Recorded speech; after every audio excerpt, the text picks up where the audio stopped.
Dear students, welcome to the another session of BCom 5th semester Fundamentals of Financial Management. I am Dakshayani GN. In the last session, we were discussed about meaning, definition, and functions of financial management. Today, we are going to discuss about the objectives of financial management and scope of financial management.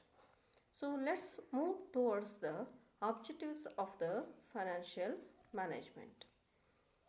The aims are objectives of the financial management are classified into basic objectives and the other objectives.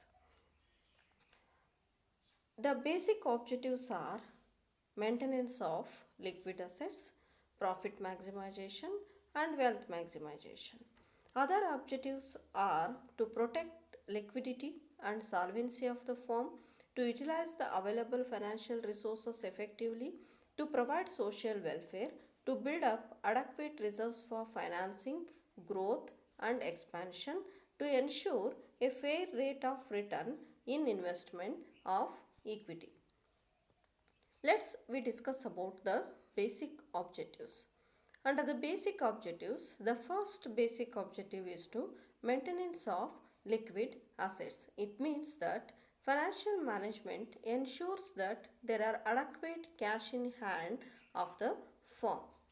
The profit maximization is another basic objective of the financial management. The profit, in the sense, all the organizations have the natural objective to make the profit.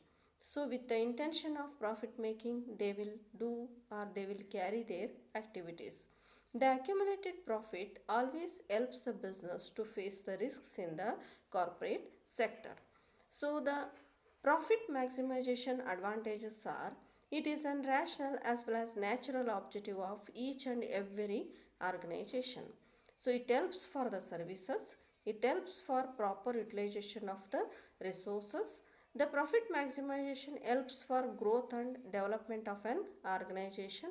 Then the profit maximization helps for maximizing the social welfare, because if the profit is to be there, they can think about the social welfare activities along with the profit making. Then it is easy and simple to understand. Then it helps the management for taking financial decision. So after the advantages, the profit maximization is also having some of the drawbacks or the disadvantages. So that is, first one is it is vague or profit cannot be ascertained well in advance. So it ignores timing factor, it ignores uncertainty and risk factor, it neglects social responsibilities of the business, and the lack of confidence is to be there for the company business for making the profit. Another basic objective of the financial management is to wealth maximization. So it is the main objective of the financial management, as the profit maximization has have got certain limitations. So it implies that the main objective of the firm is to maximize the market value of the share. The word wealth refers to the net present worth of the firm, which is based on the market value of the shares. Then the net present worth means the present value of expected future cash benefits. There are some advantages of the profit maximization objective. So it is clear and unambiguous. Then the maintain the quality of the benefits. It considers time value of the money. It protects the economic welfare of the shareholder. It helps for achieving other objectives. So it make regular payment of dividend, or it helps to make the regular payment of the dividend. So these are the advantages of wealth maximization. Apart from the advantages, there are some of the disadvantages are also there in the wealth maximization. The first disadvantage is equality of wealth is not to be maintained. The firm wealth is not considered. Only they are considering the share value of the firm, not the firm's whole wealth is considered for the decision. Then many government restrictions are to be there, because when the wealth is to be increases, government is having some of the restrictions on the wealth. So these restrictions may create the problem for the companies. Then the wealth maximization reduces the profitability. They are concentrating on only increasing the wealth, not on the profit. Then it is a prescriptive idea for the company. So these are some of the advantages and disadvantages of the wealth maximization. So we discussed both the profit maximization and the wealth maximization. So some companies are having the profit maximization is a main intention, and the wealth maximization is another one. But both are different from one to another. So let's we discuss about the differences in between the profit maximization and the wealth maximization objective. When considers the profit maximization, so profit calculation is not to be clear in that objective, but the wealth calculation is very clear to the company. Then it is not balanced under the profit maximization. Profit maximization is not to be balanced. It may vary from time to time, but the wealth maximization is to be here balanced. Under the profit maximization is a narrow concept. It consider only the profit. Wealth maximization, it is a broader concept. It consider all the share capital of the company and its value in the market. The profit maximization, financial decisions are taken on the basis of the profit only. But in the wealth maximization, the decisions are taken on the basis of the wealth maximization. Under the profit maximization, it considers total profit while calculating the profit. But under the wealth maximization, it considers totally the time value factor. Then the profit maximization, the main goal is to maximize the profit only. But under the wealth maximization, the main goal is to maximize the wealth. Then under the profit maximization, it consists more risk and uncertainty. But under the wealth maximization, no risk and uncertainty is to be there. Then the profit maximization, there is no balance between the expected return and the risk, because higher expected, more risk and uncertainty is to be identified. But when the wealth maximization is there, balance between expected return and the risk is to be identified. So these are some of the differences between the profit maximization and the wealth maximization. So we discuss about the other objective of the financial management. So the other objective, to protect the liquidity and solvency of the firm. The second one, to utilize the available financial resources effectively.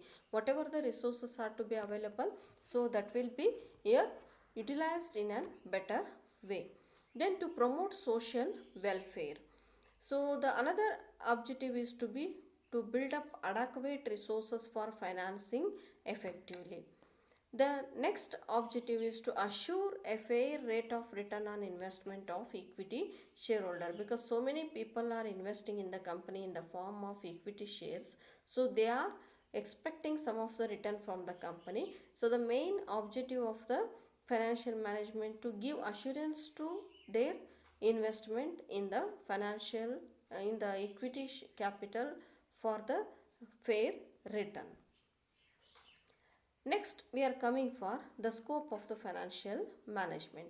When the scope of the financial management is to be considered, the scope of financial management includes the traditional approach and the modern approach. So the traditional approach is to be, so it was popular in the early part of this century between 1920 to 1949. So traditional approach is to be under the traditional approach, financial management was used as corporate finance, or the term corporate finance was used for financial management under the traditional approach. As per the traditional approach, the role of the financial management was limited to raising and administering of funds required by the corporate enterprises. It covers the following aspects: arrangement of funds from the financial institution, it covers arrangement of funds through the financial instruments, and it looking after legal and accounting relationship between the corporation. So these things are to be covered under the traditional approach. But the traditional approach is criticized by many people. So first one, it is always traditional approach is looking outside approach, or it is considered as an outside looking in the in approach enterprises. Always it thinks about the outside of the company. Then the traditional approach ignores the non-corporate problems. It considers only the corporate problems. Then it ignores the routine financial problems in an company. So it consider only, or it ignores the routine problem, only it considers the things which are going to be get from the outsider. Then it ignores working capital financial things or working capital aspect. Then it ignores the allocation of the funds. So only it gives an idea how to raise the fund, but not the allocation of the fund. So these are some of the criticisms which are faced by the company under the traditional approach. So due to these criticism, so there is a modern approach is to be came into existence. The modern approach, it was popular after 1950. According to this approach, financial management is concerned with not only raising the funds, it includes both acquisition of fund and the allocation of the fund. The modern approach includes the major four decisions: funds requirement decision, financing decision, investment decision, and the dividend decision. So these are the decisions which are taken under the modern approach. Along with this modern approach, we can raise the funds. After raising the funds, we can also go for allocation of the funds. So this is the scope of financial management, where the evolution of the financial management is considered, as well as the objectives of the financial management is to be here studied, and it also includes the things which are comes under the financial management, or which are studied under the financial management. So this is about the objectives and the scope of the financial management. So I hope you understood about the objectives and the scope of the financial management. Thank you, one and all. Have a good day.